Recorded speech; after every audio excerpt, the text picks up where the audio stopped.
So this is the third of the living documents. And this is a little bit different one. This is not a durable power of attorney. I've been talking about durable power of attorney for finances, durable power of attorney for healthcare decisions. Those are powers of attorney. Those are what make sure someone speaks for you when you can't. Of the 5 reasons to get your estate plan in place, the second reason is to make sure your end of life wishes are known. And you might assume that everybody knows what you want, but that's not necessarily the case. So we have in Washington something called a healthcare directive. It's also known as an advance directive, and most people call it a living will. A living will, I don't know why it's called that, because it has absolutely nothing to do with a will, but that's what we call it. But they all mean the same thing. What is it?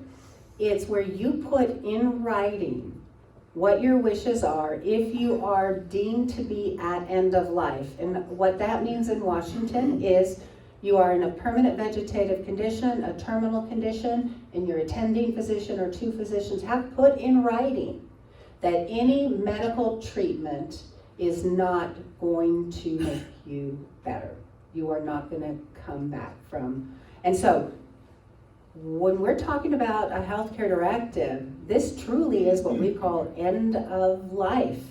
If a medical treatment will make you better, the healthcare directive isn't in play. It's only when it's at that point where, I mean, how difficult is it to get 2 doctors to put in writing that there's nothing more they can do, right? It truly is end of life. So why do you need this in writing? Does anybody remember back to the Terry Schiavo incident in Florida? She was a young woman in her 20s and was in a coma, and there was a disagreement between her husband and her parents about what should happen. And rather than the family being able to resolve it, because there was no health care directive in place, she was a young woman. It went up through the Florida, I think the legislature, the courts. I mean, it was a very public and unfortunate incident. And will that happen to you? Probably not, but do make sure that your wishes are in writing. If you want heroic measures, say so. If you don't want heroic measures, say so. And if you think that your family already knows this, good, but speak to them. Another big reason to have a healthcare directive in place is that it helps alleviate guilt that your decision maker may have when they tell the doctor to pull the plug. That's a hard decision. It's a hard thing to do.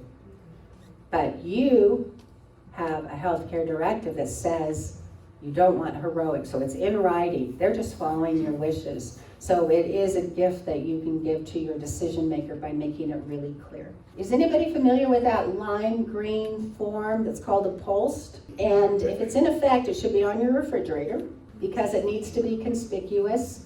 Because when 911 is called and they arrive at your home to administer CPR, and if you don't want CPR, they need to find that pulse form that says DNAR. And if they don't, you're going to get CPR. So it is, it's not a legal document, by the way. It's a physician's order on life-sustaining treatment. It's something that you talk to your doctor about, and if the doctor and you conclude that you don't want CPR, if you stop breathing, that's what you put on your document, okay? It doesn't take the place of any legal documents. It supplements it, it supports it, but it is shorthand to the emergency responders. That's one of its primary reasons.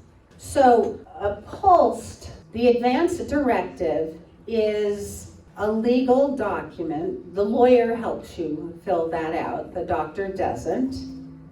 And it says that when the doctor says I'm at end of life, I don't want heroic measures. So it's something that you're likely to see in the hospital, and it's after the person maybe has been in ICU and they've administered a lot of treatment and a lot has gone on to reach that point.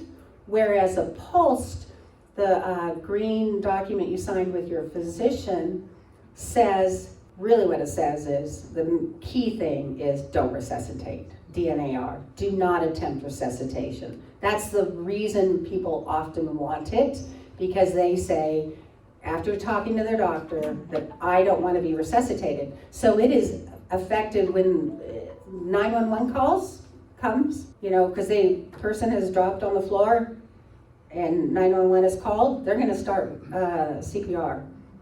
But if they see a pulse form, their hands off. So it is the pulse is a very, very effective document. And anybody in a care facility knows that the care facilities want to have a pulse form handy to make it clear what the person wants. Pulse covers not just CPR, but when you're transported, do you want to go to ICU or just want comfort measures, that sort of thing. But it is a conversation you should have with your doctor, more so, not your attorney.